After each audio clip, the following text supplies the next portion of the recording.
We're only a few days away from Yom Kippur, and I want to share some thoughts that I heard from Rav Bernstein a few years ago when I was in yeshiva, and this idea is also spoken about in his book Teshuva.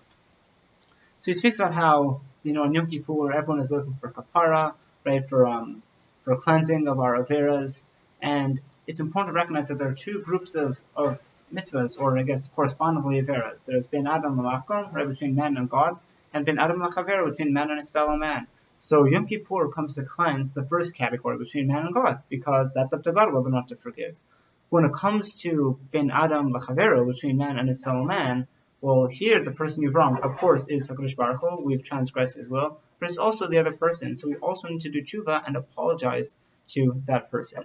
Now, it is important to recognize that Yom Kippur is not the only day in which this is acceptable to do it. It's actually, Yom Kippur is the last day. It's the final day, as in you have a due date and it's Yom Kippur. But a person could always do tshuva and ask for forgiveness before Yom Kippur. It doesn't need to be done on Yom Kippur's minutes or hours beforehand.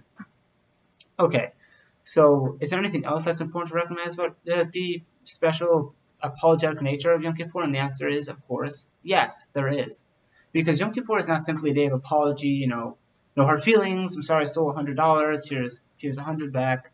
Or here's 200 and kind of throw it in his face and be like, that's my apology.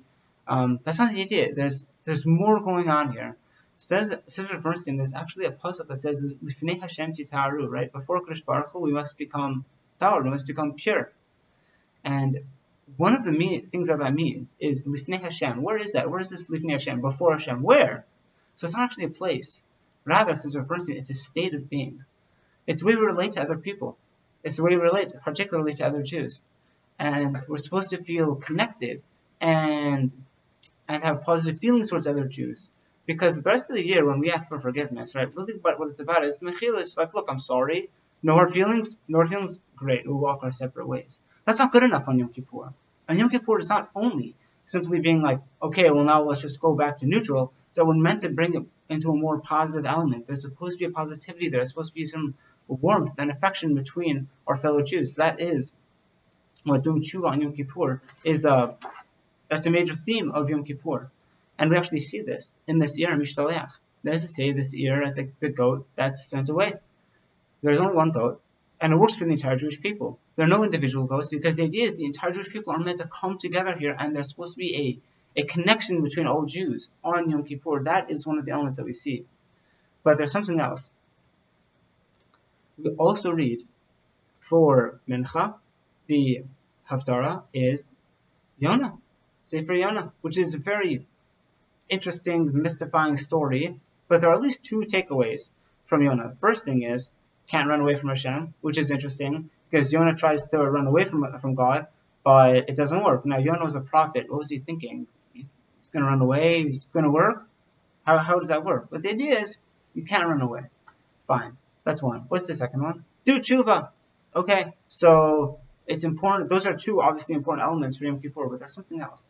There's a third point, and that's to say, it's to teach what love for the Jewish people looks like. Because what's the story of Yonah?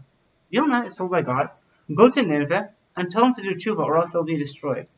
Now, very interestingly, Yonah hears this, and he runs away. Promptly gets on the first ship he can get onto, and hops into the Mediterranean Sea. Now, what was he thinking? And the thing here is that Yonah, being a prophet, understood we've heard this before, understood the network coverage, right? He understood the laws of prophecy. Prophecy only works in Eretz Yisrael, in the land of Israel. So what he wanted to do was, he didn't want to go to Nineveh, so he ran away. But why did he not want to go to Nineveh? He just received a command from God. So the Midrash tells us that the reason why Yonah did not want to go to Nineveh and to exhort him to do tshuva or else they'd be destroyed is because Yonah knew that they would listen and they would do tshuva. Okay, so what's bad about that? That's great.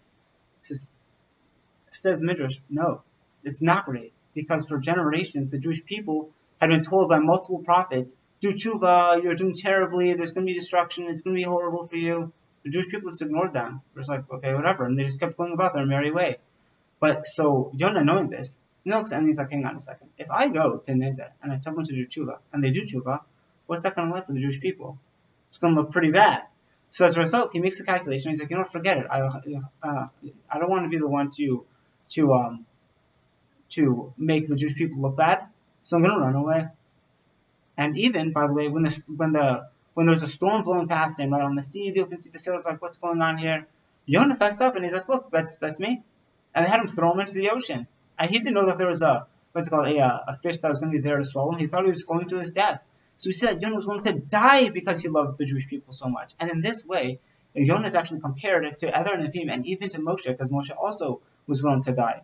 However, we see that Yonah's prayer, or Yonah's move, was not accepted. And why is that? Because when it came to Moshe, what was going to happen if Moshe got his way? If he's like, look, I'd rather die than the Jewish people be destroyed or be condemned, then worst case scenario, Moshe was the only person who stood to lose. With Yonah, by Yonah not delivering the message to Nineveh, the entire city was going to be destroyed. That's not the same kind of calculation. But again, just to bring it back to this idea of Ahavat Israel, of loving the Jewish people, one of the things we depart, Yom Kippur, Mincha, the last public reading, is about Yonah and his love for the Jewish people. And that's something that's a very important message of unity in Yom Kippur, and that's something that we are definitely meant to take away. We'll end it here. Everyone should have a Gemara Chatima Tova and a meaningful fast.